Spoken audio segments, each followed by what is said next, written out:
ప్రతిధ్వనికి స్వాగతం. మోంథా తుపాన్ ప్రస్తుతం తెలుగు రాష్ట్రాల్ని వణికిస్తోన్న పేరు ఇది. పేర్లు మారచ్చేమో గాని తీరాన్ని భయపెడుతున్న వాటి సంఖ్య, తీవ్రత కొంతకాలంగా పెరుగుతూనే వస్తోంది. గడిచిన 10 ఏళ్ల డేటాని తీసుకుంటే 12 వరకు భారీ తుపాన్లు, తీవ్రమైన అల్పపీడనాలు ఆంధ్రప్రదేశ్ తీరంలో భీభత్సం సృష్టించాయి. తెలంగాణ పైన వాటి ప్రభావం పడింది.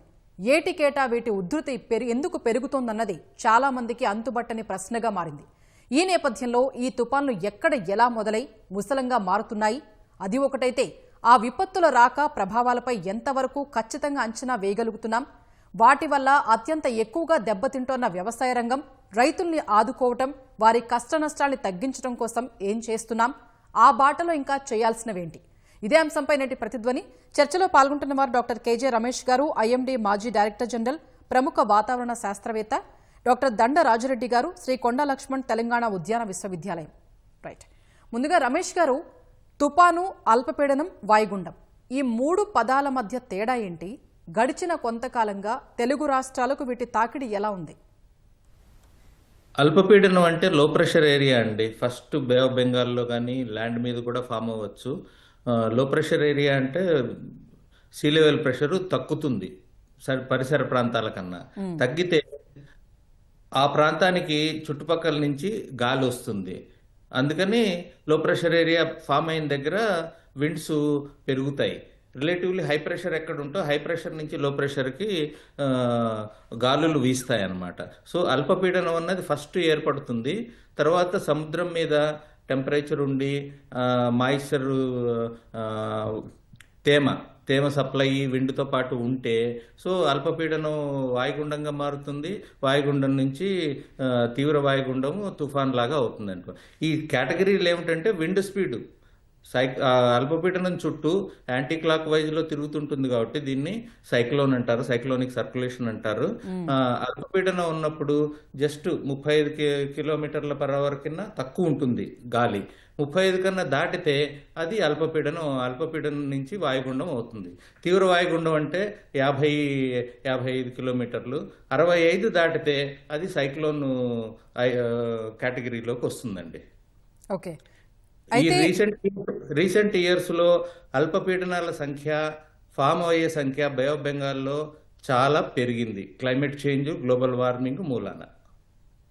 ఓకే, కానీ తెలుగు రాష్ట్రాలకే వీటి తాకిడి ప్రెజెంట్ అయితే ఎలా ఉంది?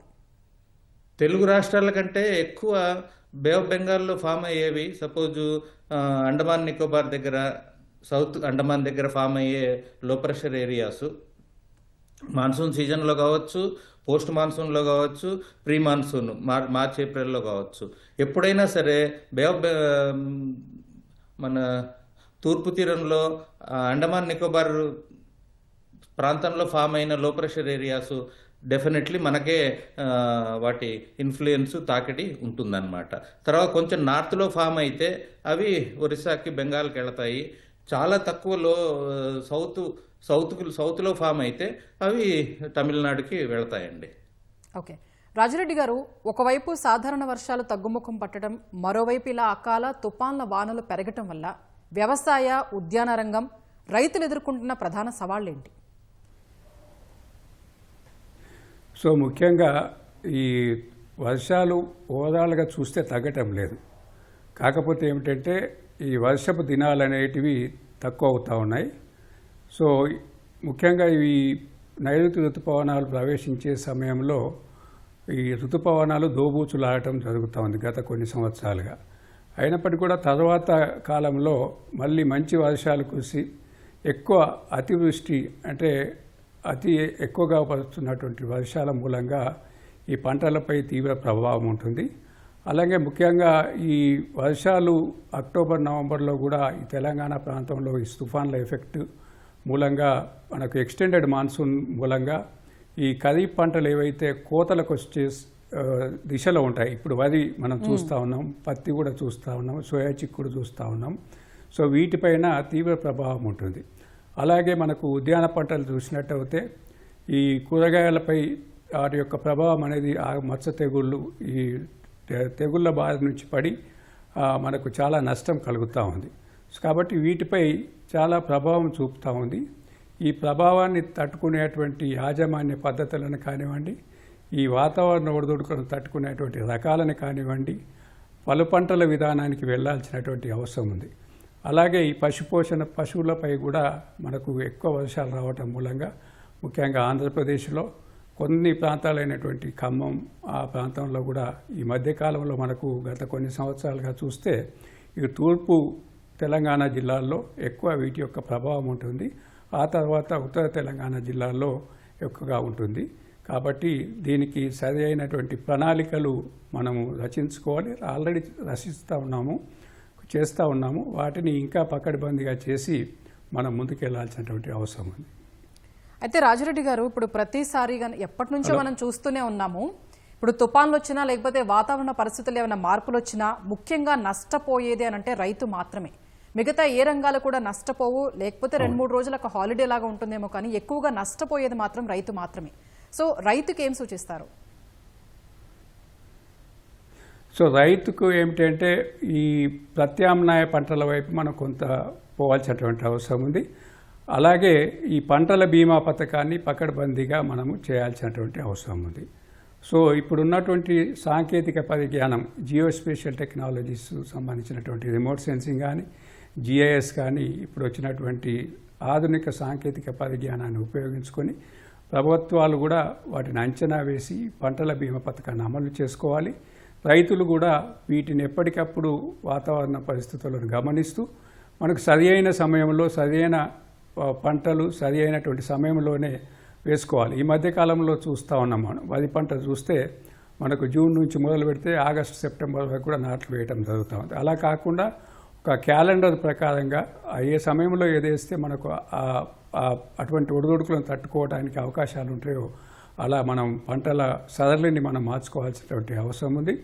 సో ఒక వరి పత్తిపైనే కాకుండా మిగతా పంటలపై కూడా వాణిజ్య పంటలు కానివ్వండి, పప్పు దినుసులు కానివ్వండి, ఆయిల్ సీడ్స్ కానివ్వండి, వీటిపైన మనం అలాగే ఉద్యాన పంటల వైపు మొగ్గు చూపాల్సినటువంటి అవసరం ఉంది. సో ఈ దిశగా మన రైతులు ఒకే వరిపై ఒకే పత్తిపై ఆశపడకుండా మన వాటి మీద మొగ్గు చూపకుండా మిగతా పంటలపై కూడా వాటికి సంబంధించినటువంటి మిగతా అనుబంధ మార్కెటింగ్ వ్యవస్థ కానివ్వండి, సో వీటిపైన కూడా ప్రభుత్వాలు ప్రయత్నాలు చేస్తూ ఉన్నాయి. ఇంకా కూడా మనకి మార్కెటింగ్ వ్యవస్థను పటిష్టం చేయాల్సినటువంటి రిఫార్మ్స్ తేవాల్సినటువంటి అవసరం ఉంది.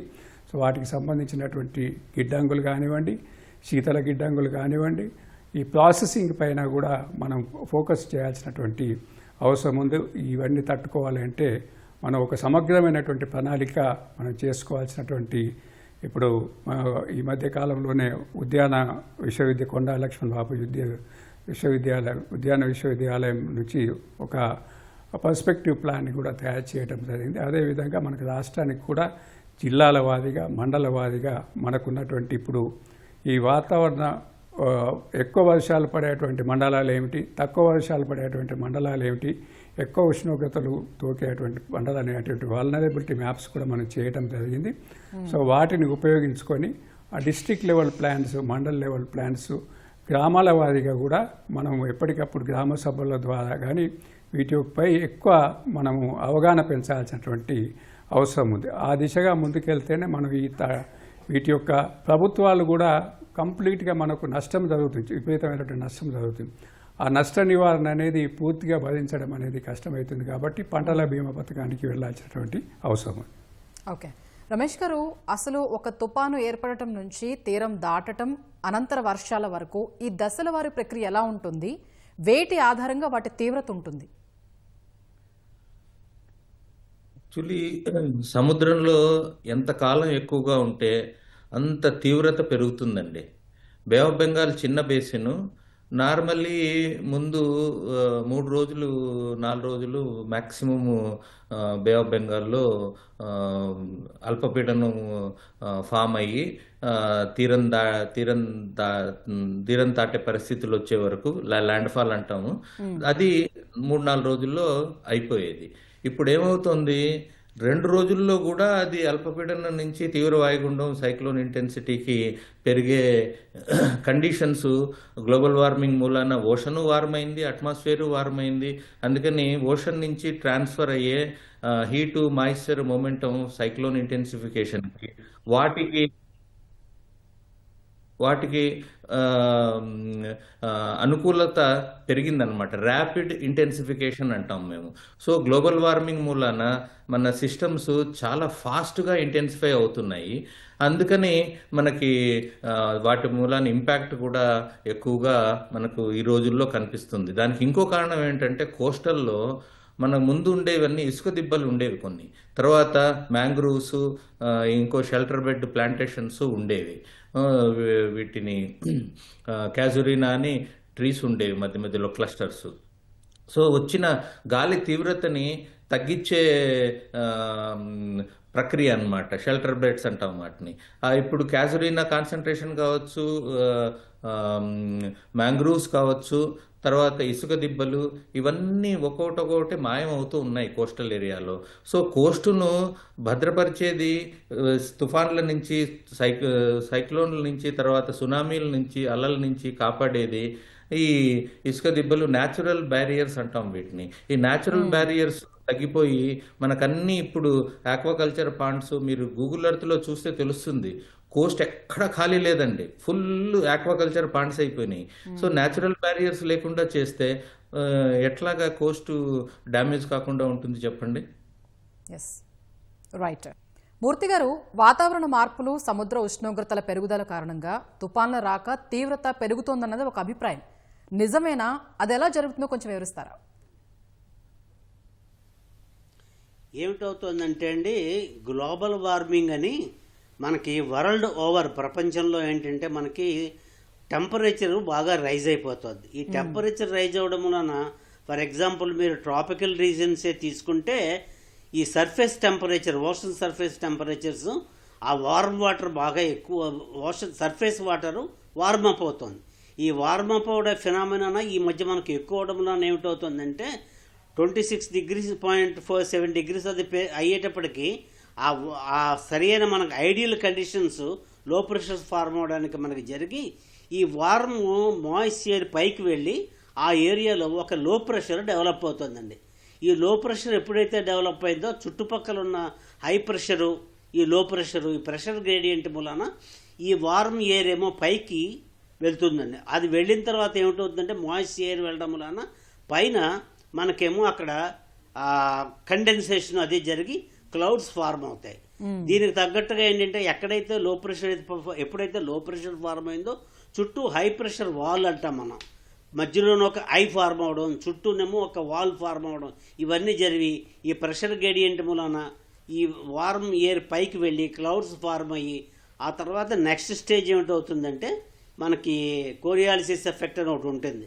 అంటే ఎర్త్ రొటేషన్ మూలన ఈ క్లౌడ్స్ ఏమో స్పిన్నింగ్ మొదలవుతాయి. దాంతో ఏంటంటే మనకి ఈ ఒక డిప్రెషన్ అనేది ఫార్మ్ అవుతుంది. ఇవన్నీ ఫార్మ్ అవడానికి ఐడియల్ కండిషన్స్ ఏమిటవుతుంది మనకి ఈ మధ్యన గ్లోబల్ వార్మింగ్ మూలాన, క్లైమేట్ చేంజ్ మూలాన, సీ సర్ఫేస్ టెంపరేచర్స్ పెరగడం మూలాన ఈ సైక్లోన్స్ మనకి తరచు వస్తున్నాయండి. Okay, right. రమేష్ గారు, గడిచిన 10 ఏళ్లలో 12 వరకు పెద్ద తుఫాన్లు, తీవ్రమైన అల్పపీడనాలు ఆంధ్రప్రదేశ్ను తాకినట్లు గణాంకాలు చెప్తున్నాయి. అయితే వాటి రాక, విస్తృతి, తీవ్రతపై ఖచ్చితమైన అంచనాలు ఇవ్వగలిగామా? తప్పకుండా అండి. సైక్లోన్ ప్రిడిక్షన్ కానీ, లో ప్రెషర్ ఫార్మేషన్ కానీ, లో ప్రెషర్ ఫార్మ్ అవుతోందని, అల్పపీడనం ఫామ్ అవుతుందని కనీసం 5 రోజుల నుంచి 7 రోజుల ముందే మనకు ప్రిడిక్ట్ చేసే మోడల్స్ ఉన్నాయి. ఇప్పుడు నిజంగా చేస్తున్నాం కూడా. ఈ మోంతా సైక్లోను ఎక్కడ ఫామ్ అయిందో అది 24వ తారీఖు ఫామ్ అయిందండి. 23వ తారీఖు ఫామ్ అయితే 17వ తారీఖు నుంచే, 16వ తారీఖు నుంచే సూచనలు వచ్చాయి. అండమాన్, సౌత్ అండమాన్ తీరం దగ్గర, సౌత్ అండమాన్ ఏరియాలో మనకి అల్పపీడనము 23, 24 తేదీల్లో ఫామ్ అవుతుందని వచ్చింది. అది ఫామ్ అయిన తర్వాత మచిలీపట్నం నుంచి కాకినాడ మధ్యలో 28వ తారీఖు రాత్రి, లేకపోతే 29వ తారీఖు అర్లీ మార్నింగ్, 28, 29 నైట్లో క్రాస్ అవుతుంది అన్నది కూడా 23వ తారీఖుకి అంచనాలు వచ్చాయండి. దాని మూలానే ముందు నుంచే మనం చెప్పగలుగుతాం. ప్రిడిక్షన్లో చాలా ఇంప్రూవ్మెంట్ అయిపోయింది. ప్రిడిక్షన్ మోడల్స్ చాలా యాక్యురేట్ అయ్యాయి. ముందెప్పుడు వారం రోజుల ముందు మీకు సైక్లోజెనిసిస్ అన్నది, అల్పపీడనం ఫామ్ అవుతుందంటే సైక్లోజెనిసిస్ అంటారు. సైక్లోజెనిసిస్ ప్రిడిక్షన్ కొన్ని కేసుల్లో అయితే, ఫోనీ సైక్లోన్ మీరు ఎగ్జాంపుల్ 2016లో చూశారు. చాలా డ్యామేజ్ పూరి దగ్గర ఒరిస్సాలో జరిగింది. ఆ సైక్లోన్ అయితే 10 రోజుల ముందు దాని ఫార్మేషన్ మోడల్స్ చూపించాయండి. ప్రిడిక్షన్లో చాలా స్కిల్ ఇంప్రూవ్ అయింది. అదేవిధంగా risk management, disaster management, protocols, cyclone management అన్ని స్టేట్స్, కోస్టల్ స్టేట్స్, ఆంధ్రప్రదేశే కాదు, తమిళనాడు, ఒరిస్సా, వెస్ట్ బెంగాల్ అన్ని ఈస్ట్ కోస్ట్ స్టేట్స్ అన్నీ చాలా పర్ఫెక్ట్గా వార్నింగ్స్ ప్రకారం సమన్వయం చేసుకుని లాస్ ఆఫ్ డెత్ను మాత్రం loss of life almost eliminate చేయగలిగే పరిస్థితులు మనకు వచ్చాయండి. ఓకే, అయితే రమేష్ గారు, ఒకప్పటితో పోల్చుకుంటే మీరు ఇప్పుడు చూసిన అడ్వాన్స్ టెక్నాలజీస్ ఏంటి? అడ్వాన్స్ టెక్నాలజీస్ మోడల్స్ అండి. మోడల్స్ ముందు మనం మీకు 15 ఏళ్ల ముందు చూస్తే మోడల్ ప్రిడిక్ట్ చేసే గ్రిడ్ ఉంటుంది చూసారా, అది 75 కిలోమీటర్లు బై 75 కిలోమీటర్ల ప్రాంతంలో ప్రిడిక్షన్ ఉండేది. ఇప్పుడు భారత్ ఫోర్కాస్ట్ సిస్టమ్ అని 2 months ముందు లాంచ్ చేసాము. 6 కిలోమీటర్లు బై 6 కిలోమీటర్లు అంత ఫైన్ స్కేల్లో నెక్స్ట్ 10 రోజుల వరకు ప్రిడిక్షన్ చేసే క్యాపబిలిటీ ఇప్పుడు వచ్చింది. దానికి కారణం ఏంటంటే very fast high performance computing systems. Government of India ప్రతి 3 ఏళ్లకి 4 ఏళ్లకి హై కంప్యూటింగ్ పవర్ పెంచుకుంటూ పోవడానికి అనుకూలిస్తూ ఫండ్స్ వస్తున్నాయి కాబట్టి ప్రిడిక్షన్ సిస్టమ్స్ చాలా యాక్యురేట్గా ఇంప్రూవ్ అయ్యాయి. అయితే ఈ ఫ్లాష్ ఫ్లడ్స్ విషయంలో మనం ఎంతవరకు ముందున్నాం?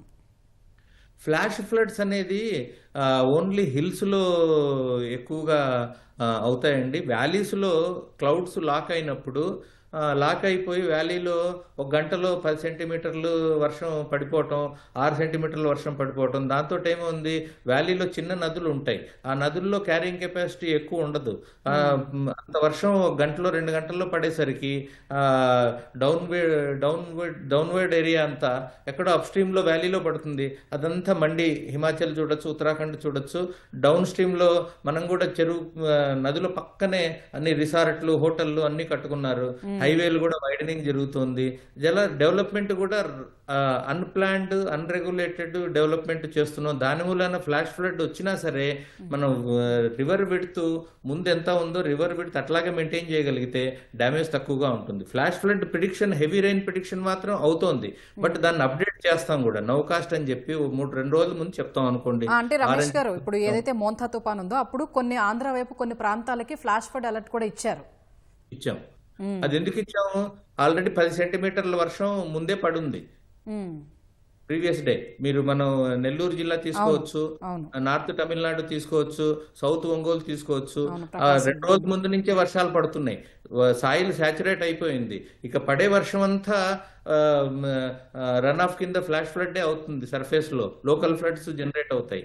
ఆ తర్వాత ఇంకొక రీజన్ ఏంటంటే అన్ని ప్రాజెక్టులు నిండున్నాయండి. ఇప్పుడు సోమశిల కావచ్చు, మైనర్ ఇరిగేషన్ డ్యాములు కావచ్చు, అన్ని నిండున్నాయి. ఆ క్యాచ్మెంట్ ఏరియా పడిన వర్షం అంతా మళ్ళీ సముద్రంలోకి రావాలి.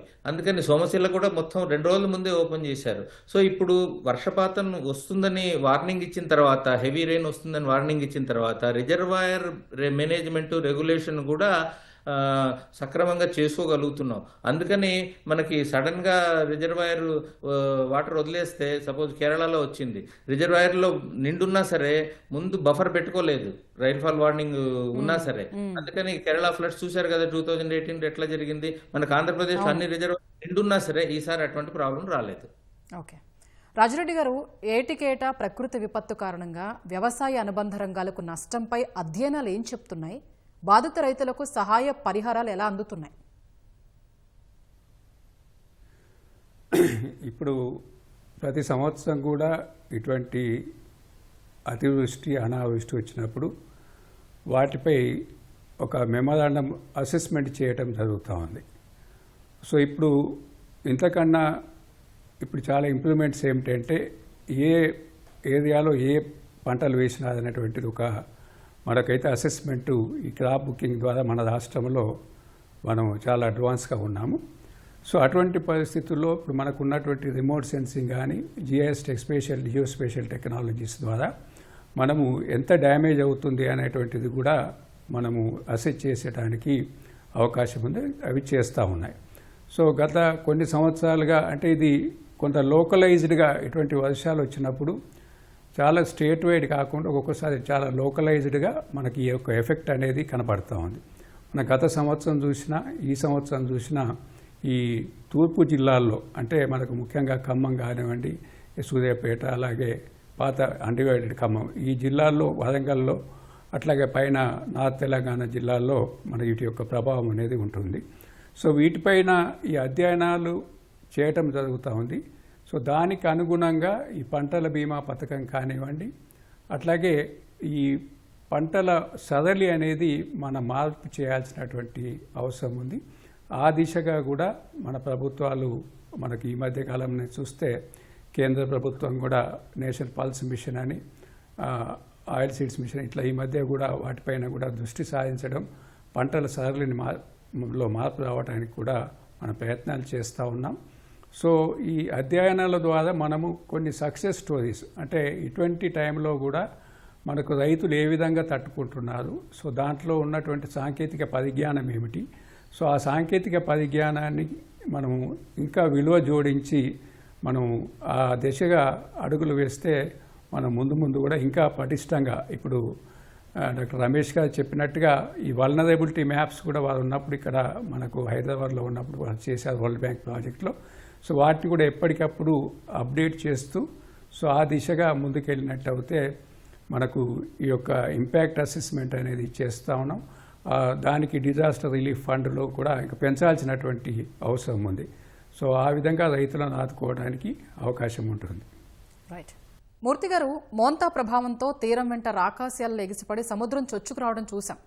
ఇలాంటి సమస్యలు తరచూ వస్తున్నాయి. వాటి నుంచి రక్షణకు ఎలాంటి ఏర్పాట్లు ఉండాలి?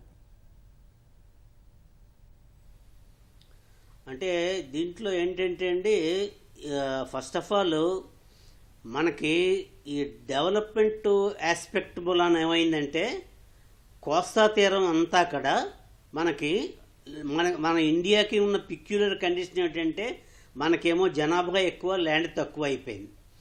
మనకేంటంటే ఈ కోస్తా తీరం మనకి సిఆర్జెడ్ రెగ్యులేషన్స్ అవి పెట్టినా సరే మనకేంటంటే ఈ వైలేషన్స్ మూలాన, దాని మూలాన ఏంటంటే ఇందాక రమేష్ గారు చెప్పినట్టు మనకి కోస్తా తీరం అంతా అక్కడ పరిశ్రమలు వచ్చేస్తున్నాయి, పోర్టులు వచ్చేస్తున్నాయి, రకరకాల ఇండస్ట్రీస్ వచ్చేస్తున్నాయి.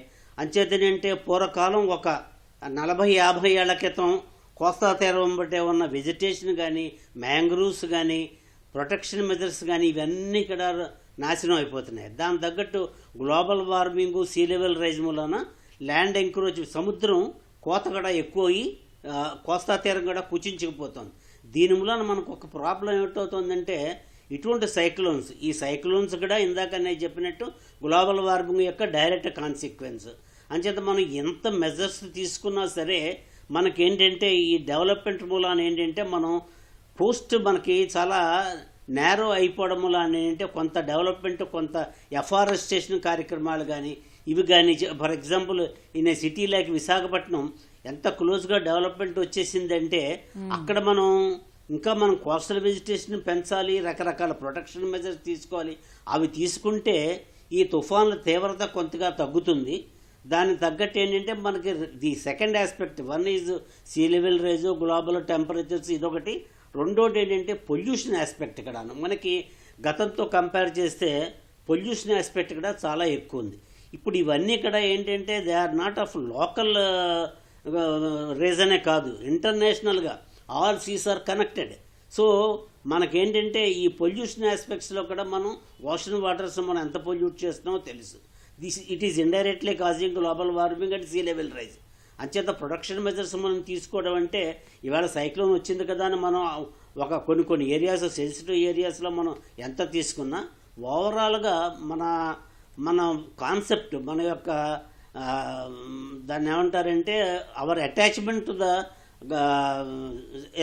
సేఫ్ అండ్ అర్బన్ ఎన్విరాన్మెంట్ అవ్వచ్చు, కోస్టల్ ఎన్విరాన్మెంట్ యొక్క సేఫ్టీ కోసం concrete measures, long standing measures, కోస్తా తీరం అమ్మటే కనుక మనం మళ్ళీ లాట్ ఆఫ్ ఎఫారెస్టేషను ఇవన్నీ తీసుకొచ్చి చేస్తే అప్పుడు మనం ఈ తీవ్రమైన తుఫాన్లు వచ్చినప్పుడు కొద్దిగా తట్టుకోగలుగుతాం. అలా కాకపోతే ఏమిటవుతుందంటే మనకి ఈ తుఫాన్లు వాటిని మనం ఆపలేకపోతున్నాం, వాటిలో మనం వచ్చిన డ్యామేజ్ని కూడా మనం ఎన్ని మెజర్స్ తీసుకున్నా అవి టెంపరీ అవుతాయి. కానీ లాంగ్ టర్మ్ మెజర్స్ మాత్రం ఏంటంటే we have to reduce pollution, we have to stop all activities that మిగతా అదే గ్లోబల్ వార్మింగ్ రైజ్ అయ్యే అంశానికి వచ్చిన కార్యక్రమాలు అన్నిటి మీద కూడా ఒక రకమైన మనం తగు జాగ్రత్తలు తీసుకుంటే తప్పితే ఈ తుఫాన్ల వలన మనకి ఈ రకమైన ప్రాబ్లమ్స్ ఇంకా అలా వస్తూనే ఉంటాయి. అయితే మూర్తి గారు, ఇప్పుడు ఏవైతే మనం రాకాసి అలల గురించి మాట్లాడుతున్నాం వాటి వల్ల నష్టం ఎక్కువగానే ఉంటుంది ఏవైతే సముద్ర తీర ప్రాంతాల్లో ఉంటున్నారు. ఇప్పుడు ఎందుకంటే వైజాగ్లో చూస్తే కనుక మనం బీచ్కి దగ్గరలో ఇళ్ళు కూడా ఉంటూ ఉంటాయి. సో ఈ రాకాసి అలల నుంచి తీర ప్రాంతాన్ని రక్షించాలంటే అప్పటికప్పుడు అక్కడ ఏర్పాట్లు ఏ విధంగా చేయొచ్చు, లేదంటే పర్మనెంట్గా ఎలాంటి ఏర్పాట్లు ఉంటే వాటి నుంచి మనం తట్టుకోవచ్చు? అంటే ఒకటండి, నెంబర్ 1 ఏంటంటే మనకి ఇందాక మిగతా ఇద్దరు వక్తలు చెప్పినట్టుగా ఇదివరకు కన్నా మనకు వార్నింగ్ సిస్టమ్స్ అవన్నీ బాగా ఇంప్రూవ్ అయ్యి చాలా సొఫిస్టికేటెడ్ టెక్నాలజీ వచ్చింది కాబట్టి the first immediate thing is to displace the people from to a safe area. అది మొట్టమొదటి చేయాలి. రెండోది ఏమిటంటే మరి చాలా measures national institute of ocean technology కానీ, నేషనల్ ఇన్స్టిట్యూట్ ఆఫ్ ఓషనోగ్రఫీ కానీ, మిగతా చాలా ఆర్గనైజేషన్స్ చాలా మెజర్స్ సజెస్ట్ చేసాయి అలల తాకిడి తట్టుకోవడానికి. కొన్ని డైక్ స్ట్రక్చర్స్ అని, కొన్ని టెట్రాపాడ్స్ అని, ఇవన్నీ. తర్వాత ఏంటంటే ఎక్కడైతే కోస్తా తీరం బాగా కోసుకుపోతుందో అక్కడ బీచ్ నరిషింగ్ అని ఇవన్నీ చేస్తున్నారు. కానీ బట్ చాలా మటుకు ఏంటంటే they will not give long standing solutions మాత్రం అవి ఇవ్వట్లేదండి. లాంగ్ స్టాండింగ్ సొల్యూషన్స్ ఇవ్వట్లేదు. లాంగ్ స్టాండింగ్ సొల్యూషన్స్ ఏమిటి? గ్లోబల్ వార్మింగ్, గ్లోబల్ టెంపరేచర్స్ మనం తగ్గించాలి, అదే లాంగ్ మెజరు. టెంపరీ మెజర్స్ మీకు చాలా ఉన్నాయి. ఫర్ ఎగ్జాంపుల్ మీరు ఇందాక చెప్పారు విశాఖపట్నం దగ్గర రామకృష్ణ మిషన్ బీచ్ ఆ ఏరియాలనే కోతకు గురవుతున్నాయంటే కొన్నాళ్ళు ఏం చేశారంటే విశాఖపట్నం హార్బర్ ఉంది కాబట్టి అటుపక్క నుంచి మనం డ్రెడ్జింగ్ ద్వారా ఇసుకను తీసుకొచ్చి ఇటుపక్క నార్థన్ సైడ్ బీచ్ నరిష్మెంట్ అని చేస్తున్నారు. దాని వలన కొంతకాలం బాగానే ఉంటుంది. తర్వాత మళ్ళీ it is not a ever lasting solution. అది లేదనంటే ప్రజలకు అక్కడ అనుమతి ఇవ్వకుండా అన్నా ఉండాలి ఇళ్ల కోసం. అంటే ఇళ్ల కోసం అనుమతి ఇవ్వకపోవడం అనేది అది is a different aspect. CRZ అండి, ఈ సిఆర్జెడ్ కోస్టల్ రెగ్యులేషన్ జోన్ దగ్గరకు వచ్చేటప్పుడు ఇక్కడ ఏంటంటే 1991లో సిఆర్జెడ్ యాక్ట్ మనకు వచ్చింది. కానీ అప్పటికే ఫర్ ఎగ్జాంపుల్ విశాఖపట్నం తీసుకుంటే ఆ రామకృష్ణ మిషన్ బీచ్ ఏరియా, ఆ green park area, park hotel area అవన్నీ ఇక్కడ ఈ నోటిఫికేషన్ వచ్చేటప్పటికే అవి కన్స్ట్రక్ట్ చేశారు. ఇప్పుడు మీరు ఆ ఏరియా మీరు మెజర్ చేస్తే హెచ్టిఎల్కి ఇంకా కొన్ని లోపల ఉన్న కన్స్ట్రక్షన్స్ కూడా ఉన్నాయి. అంచేత మనకి సిఆర్జెడ్ రెగ్యులేషన్స్ మనం ఎక్కడ ఇంప్లిమెంట్ చేయగలం అంటే ఇప్పుడు రూరల్ ఏరియాలో away from the main city. నేను ఒక సొల్యూషన్ ఏం చేస్తానంటే డెవలప్మెంట్ అనేది ఎంతసేపు మెయిన్ సిటీలో పెట్టకుండా వీ హ్యావ్ టు అంటే ఇంకా డైవర్సిఫై చేయాలి. అంటే ఏంటనమాట, కోస్తా తీరమే కాకుండా రూరల్ ఏరియాలోకి కొద్దిగా దాన్ని కనుక మనం ఎక్స్పాండ్ చేస్తే ఏంటంటే కొద్దిగా తగ్గుతుంది. ఈ రూరల్ ఏరియాలో మాత్రం సిఆర్జెడ్ రెగ్యులేషన్స్ చాలా స్ట్రిక్ట్గా ఫాలో అవ్వాలి. అక్కడక్కడ కాంప్రమైజ్ అయ్యామంటే ఇంకా మనం ఏదో ఈ మధ్యన న్యూస్ వస్తాం సిఆర్జెడ్ని ఇక్కడ హెచ్టిఎల్ 500 దగ్గర నుంచి 200 చేసేస్తే ఎలా ఉండదు. ఇప్పుడు ఉన్నదానికే మనం ఎంత సఫర్ అవుతుంటే 500 మీటర్స్ హెచ్టిఎల్ 200 మీటర్స్ చేసేస్తే ఇంకా నాశనం అయిపోతుంది అది. ఓకే రమేష్ గారు, గతం ఇప్పటి పరిస్థితిని బట్టి చూస్తే రానున్న రోజుల్లో తుఫాన్లు, అల్పపీడనాల సంఖ్య, తీవ్రత ఎలా ఉండొచ్చు? మన వాతావరణ అంచనా వ్యవస్థలు ఆ మార్పులకు సిద్ధంగా ఉన్నాయా? ఇప్పుడు గ్లోబల్ వార్మింగ్ మూలాన ఏమైందంటే మన 2 తెలుగు రాష్ట్రాలు తీసుకుంటే లాస్ట్ 30 ఏళ్లలో 3 దశాబ్దాలలో రెయిన్ఫాల్ ట్రెండ్ పెరిగిందండి. మాన్సూన్ సీజన్లోనూ పెరిగింది, నాన్ మాన్సూన్ సీజన్లోనూ పెరిగింది. దీని మూలాన మనకు వచ్చే ఇండికేషన్ ఏంటంటే, మనకు వచ్చిన అలర్ట్ మెసేజ్ ఏంటంటే రెయిన్ఫాల్ ఇంటెన్సిటీ ఇక ముందు పెరుగుతూనే ఉంటుంది గ్లోబల్ వార్మింగ్ కంటిన్యూ అయినంత అయినన్ని రోజులు, అయినన్ని సంవత్సరాలు. సో 2100 వరకు డెఫినెట్లీ గ్లోబల్ వార్మింగ్ ఉంటుంది. ఇప్పుడు ఆల్రెడీ 3 దశాబ్దాల్లో వర్షాల తీవ్రత, వర్షాల ట్రెండ్ పెరిగింది కాబట్టి మనం ఆల్రెడీ ఫ్లడ్ ఇన్సిడెన్సెస్ పెరిగాయి, సైక్లోన్ ఇన్సిడెన్సెస్ పెరిగాయి, heavy rainfall, rain bearing systems intensity కూడా పెరిగింది.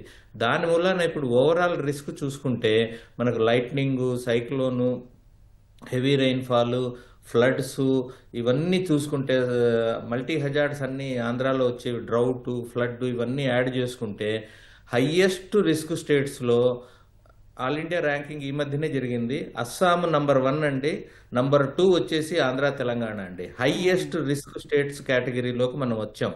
ఇప్పుడు చేస్తున్న మన డిజాస్టర్ మేనేజ్మెంట్ యాక్షన్స్ ఏమున్నాయో, ప్లాన్స్ ఏమున్నాయో ఇవి సరిపోవట్లేదు. సైక్లోన్కు ప్రతిసారి ఫ్లడ్స్ వచ్చినప్పుడు, డిప్రెషన్స్ వచ్చినప్పుడు మనం చూస్తున్నాము హెల్ప్లెస్నెస్, ఏమి చేయలేని పరిస్థితులు ఆల్రెడీ మనకు ఎదురవుతున్నాయి. ఇక ముందు టోటల్లీ డిజాస్టర్ మేనేజ్మెంట్ ప్లానింగ్ అన్నది we have to take it to a new dimension. And technology use చేసి రియల్ టైంలో రెయిన్ఫాల్, రివర్ వాటరు, ఎక్కడైతే లోలయింగ్ ఏరియాస్లో వాటర్ వస్తుందో, పెరుగుతుందో ఇవన్నీ అంచనాలు వేసి public safety, socio economic benefits అంటే అగ్రికల్చర్ లాస్ అయిపోతే ఫార్మర్కి ఆ పర్టికులర్ సీజన్లో ఇన్కమ్ అంతా పోయినట్టే కదా. తర్వాత పవర్ సిస్టమ్స్ నిన్నటి చూశారు, మొత్తం విజయవాడ దగ్గర, ఒంగోలు, బాపట్ల దగ్గర నుంచి విశాఖపట్నం వరకు టోటల్ పవర్ పోయిందండి, బ్లాక్అవుట్ అయిపోయింది.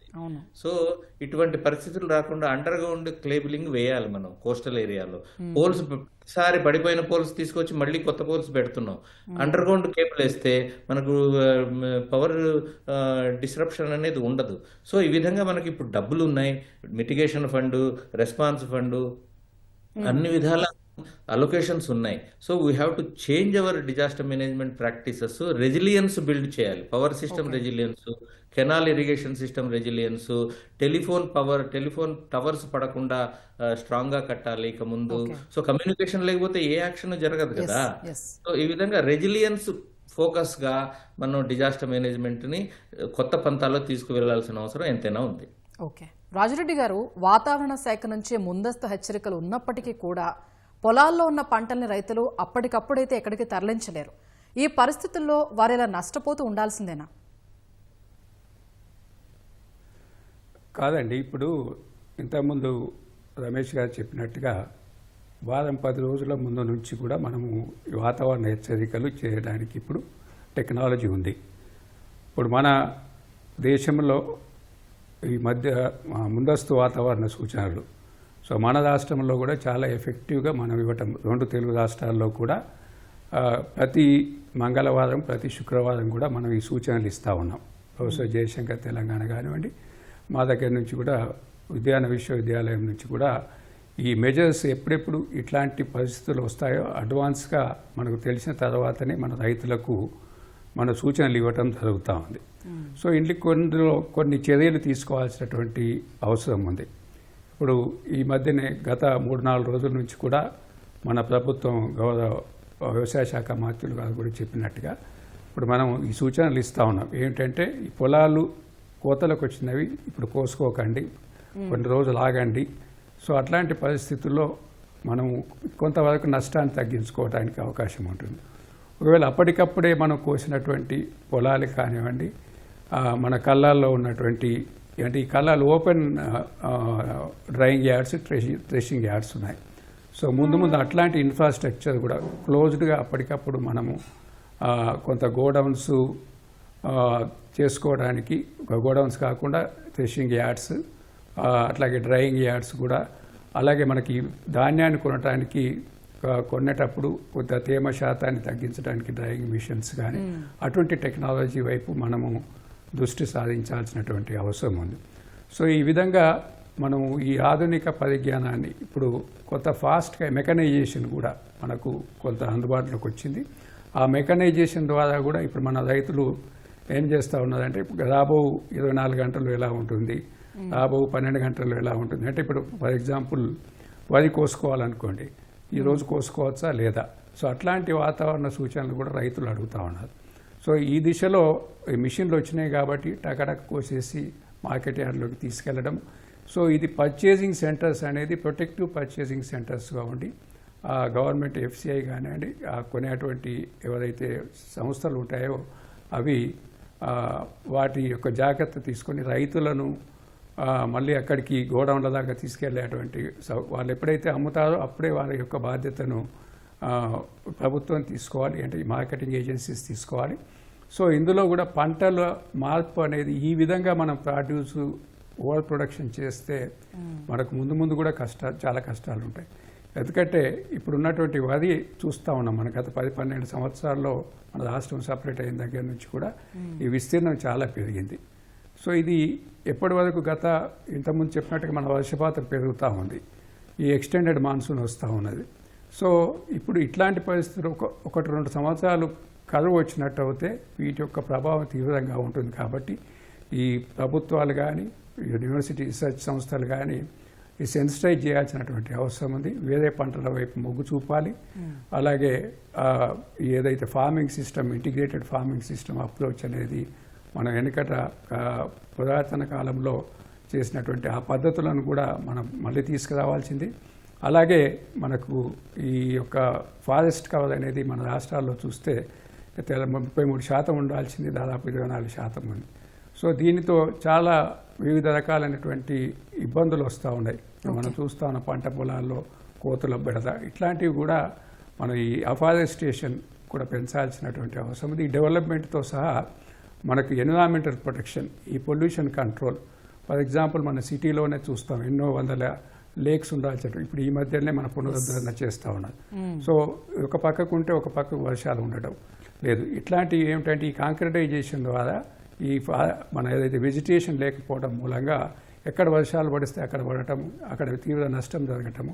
సో కాబట్టి ఇవన్నీ కూడా పరిగణలోకి తీసుకొని ఈ వాతావరణ హెచ్చరికలను దృష్టిలో పెట్టుకోవాలి. మిగతా అన్ని అంశాలను కూడా క్రోడీకరించి అన్ని శాఖలు కూడా సమన్వయంగా పనిచేస్తే రైతులకు ఉపశమనంగా ఉంటుంది. రైట్. మూర్తి గారు, మరీ ముఖ్యంగా ఇప్పుడు ఆంధ్రప్రదేశ్ను తీసుకుంటే గతంలో 974, ఇప్పుడు 1053 కిలోమీటర్లతో సుదీర్ఘ తీర రేఖను కలిగి ఉంది. ఇలాంటి విపత్తులను ఎదుర్కొనేందుకు శాశ్వత ప్రాతిపదికన ఏం చేయాలి? శాశ్వత ప్రాతిపదిక మీద ఏం చేయాలంటే మొట్టమొదట ఈ ఇందాక రమేష్ గారు చెప్పినప్పుడు ప్రిడిక్షన్ సిస్టమ్ ఇంకా కొద్దిగా హై రెజల్యూషన్తో ఉండి తుఫాన్లు మొత్తం కానీ ఇంకేమైనా రకమైన న్యాచురల్ హజార్డ్స్ ముందుగా చెప్పే వ్యవస్థను మనం ఇంకా బాగా చాలా తక్కువ టైము, తక్కువ ఏరియాలోనే రెజల్యూషన్ ఎక్కువగా వచ్చేటట్టుగా ఫోర్కాస్ట్ డెవలప్ చేసుకోవడం ఒకటి.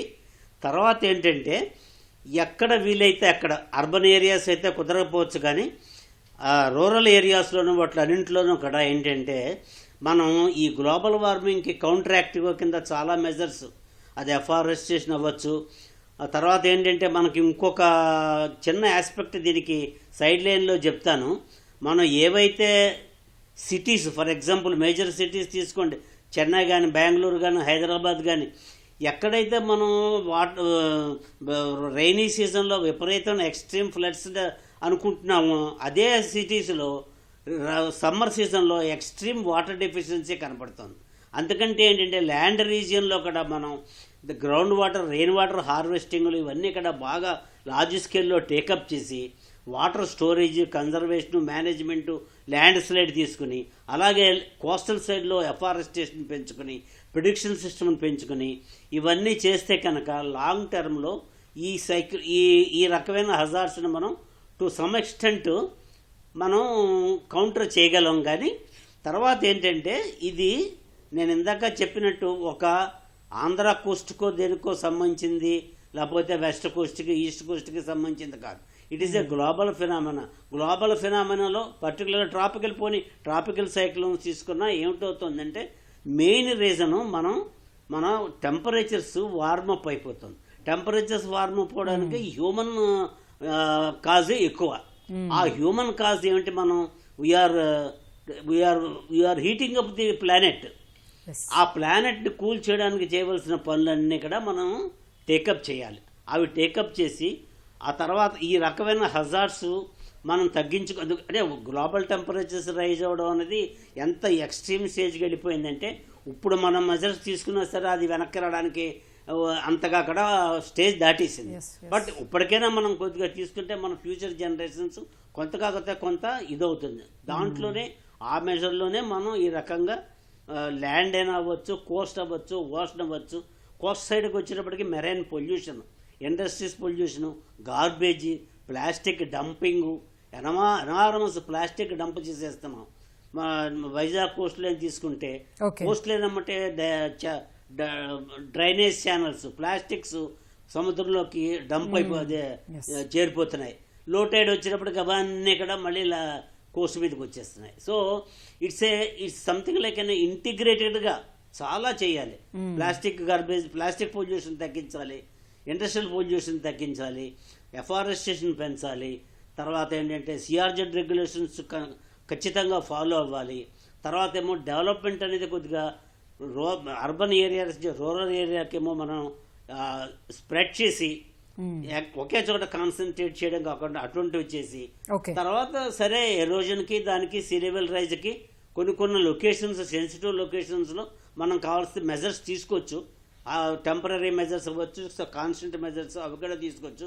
బట్ మొత్తం కామన్ సిటిజన్ ఇక్కడ ప్రతి వాళ్ళకి ఇక్కడ ప్రతి వాడి యొక్క రెస్పాన్సిబిలిటీ ప్రకారం ఇది ఒక పెద్ద యజ్ఞం కింద వెళ్ళాలి తప్పితే ఒక గవర్నమెంట్ ఒక్కటే తీసుకునే మెజర్స్ వలన ఇది మనకి ఎవర్ లాస్టింగ్ సొల్యూషన్ మాత్రం రాదు. అది ఇంకా చాలా చేయవలసినవి ఉన్నాయి.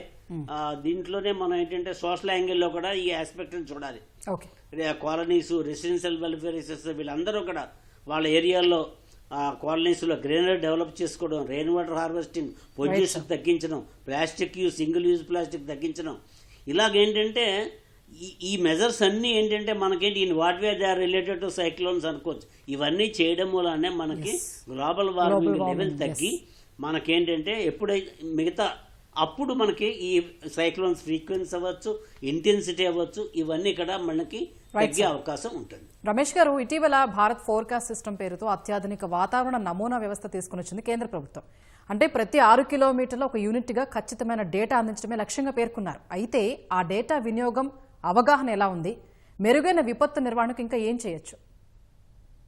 6 కిలోమీటర్లు భారత్ ఫోర్కాస్ట్ సిస్టమ్ తీసుకొచ్చిన తర్వాతనే నేను మీకు ఇంతకు ముందు కూడా చెప్పాను, ఈ సైక్లోన్ 17వ తారీఖే సైక్లోజెనిసిస్ సౌత్ అండమాన్ సీలో ఫామ్ అవుతుంది, అల్పపీడనం ఫామ్ అవుతుంది అన్నది దీని వల్లనే వచ్చిందండి.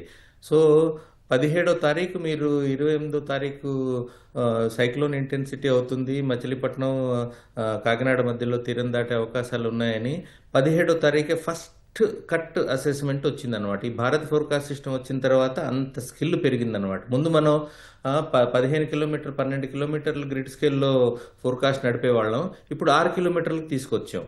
సో దీనివల్ల చాలా బెనిఫిట్ వచ్చింది. ఇంటెన్సిటీ 10 రోజుల ముందు వస్తుంది కాబట్టి preparation for impact minimization, cyclone మూలాన్ని ఇంపాక్ట్ మినిమైజేషన్ అగ్రికల్చర్ మీద కావచ్చు, పవర్ సెక్టర్ మీద కావచ్చు, వాటర్ సెక్టర్ మీద కావచ్చు, తర్వాత telephone communication, telecom communication towers కావచ్చు, వీటన్నిటి మీద, రోడ్ల మీద, బ్రిడ్జెస్ మీద, కల్వర్ట్స్ మీద.